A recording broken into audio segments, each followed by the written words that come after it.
칫솔을 그대로 두었는데 물이 묻어 있었어요. 우유갑은 손도 안 댔는데 비어 있었고요. 여자는 불안감을 느꼈습니다.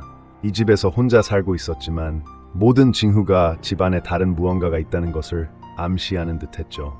부모님이 돌아가신 후 여자는 미국에서 태국으로 돌아왔습니다. 고모는 그녀를 맡아 키우려 하지 않았고 그래서 그녀는 이 아파트에서 혼자 살아야 했습니다. 이 아파트는 그녀의 아버지가 살았던 곳이었죠.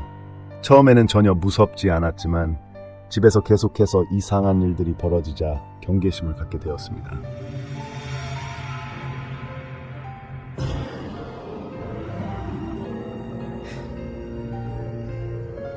여자는 밤새도록 이불 속에서 떨며 숨어 있었습니다. 다음 날 그녀는 자신의 칫솔이 누군가 건드린 것처럼 되어 있는 것을 발견했습니다. 어젯밤 바닥에 떨어졌던 계란도 사라져 있었죠. 여자는 집에 귀신이 들렸다고 의심했지만 아버지가 살았던 집이라는 생각에 두려움이 조금 가셨습니다. 어쨌든 여기에 귀신이 있다면 그건 그녀의 아버지일 테니까요. 여자는 미국에 있는 친구에게 영상통화를 걸어 자신이 겪은 일들을 이야기했습니다. 그녀는 아버지가 곁에 있어서 너무 행복하다고 말했습니다. 하지만 친구는 그녀에게 생각해 볼 만한 질문을 던졌습니다. What do you mean? I don't know, but look, there's something behind you.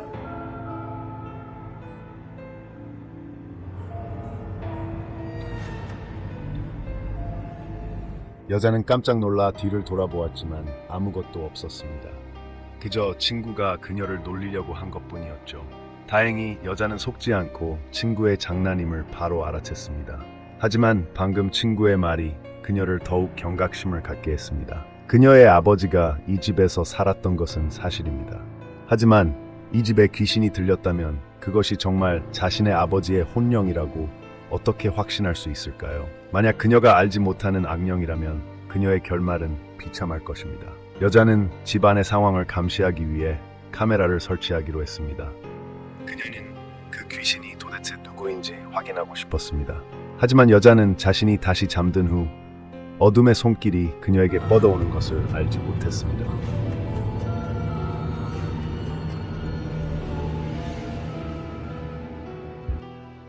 여자의 휴대폰은 여전히 켜져 있었습니다. 그녀는 오랫동안 잠들었고 휴대폰 화면을 전혀 건드리지 않았습니다. 어떻게 화면이 켜져 있을 수 있을까요? 여자는 불안한 마음으로 휴대폰을 집어들었습니다. 그 결과 휴대폰에는 이상한 사진들이 많이 저장되어 있는 것을 발견했습니다. 사진 속에는 잠들어 있는 그녀의 모습이 담겨 있었습니다. 게다가 사진이 아주 많이 찍혀 있었죠. 여자는 두려움에 집에 있을 수 없어 경비실에서 밤을 지새웠습니다. 다음 날 여자는 미국으로 돌아가는 비행기 표를 샀습니다. 그녀는 더 이상 이 무서운 곳에 머물고 싶지 않았습니다. 하지만 짐을 챙기러 집에 돌아왔을 때 그녀는 옷장 안에 카메라가 있다는 것을 갑자기 기억해냈습니다.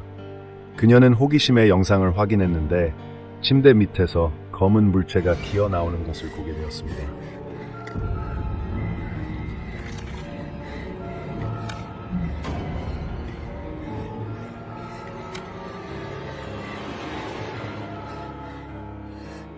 여자는 숨이 막힐 정도로 무서웠습니다. 그녀는 그것이 아직 침대 밑에 있을 것이라고 의심하여 휴대폰으로 아래로 촬영했습니다.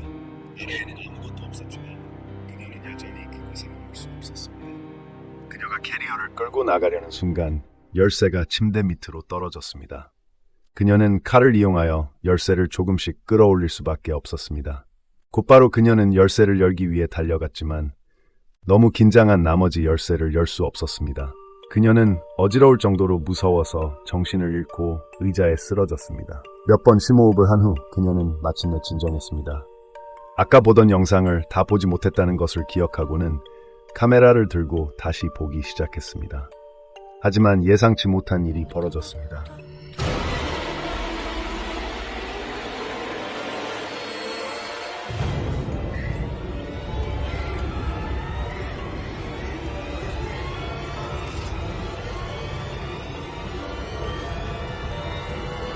그 검은 물체가 그녀 바로 아래에 있었던 것입니다.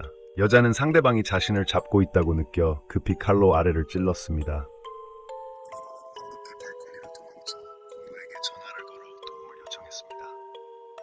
하지만 지금 그녀의 목소리는 너무 약해서 상대방은 잘 알아들을 수 없었습니다.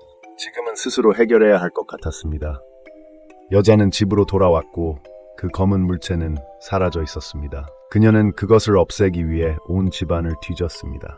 하지만 예전에 아버지가 쓰던 침실에 도착해서야 그 검은 물체가 귀신이 아니라 살아있는 사람이라는 것을 알게 되었습니다. 그것은 그녀의 아버지가 서커스를 시키기 위해 데려온 기괴한 모습과 못생긴 외모를 가진 남자였습니다. 그녀의 아버지가 돌아가신 후에도 그 남자는 계속 이 집에서 살고 있었던 것입니다. 진실을 알게 된 여자는 마침내 더 이상 두려워하지 않았습니다. 그녀는 거실로 가서 큰 소리로 말했습니다. 나와 당신은 모두 버려졌어요. 그녀는 덧붙였습니다. 만약 괜찮다면 내가 당신을 데리고 해외로 나가 살 수 있어요. 여자의 말을 들은 그 남자는 마침내 모습을 드러냈습니다.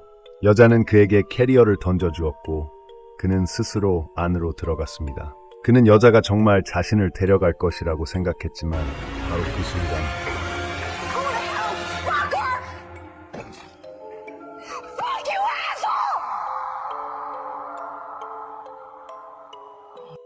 캐리어에서 피가 흘러나왔고 여자는 그 남자를 완전히 제거했습니다. 그리고는 옷가방을 들고 뒤도 돌아보지 않고 그곳을 떠났습니다. 버스에 탔을 때는 이미 기진맥진한 상태였습니다. 안타깝게도 그녀는 그 남자에게 사실 쌍둥이 형제가 있었고 그 형제가 항상 그녀 곁에 있었다는 것을 전혀 알지 못했습니다.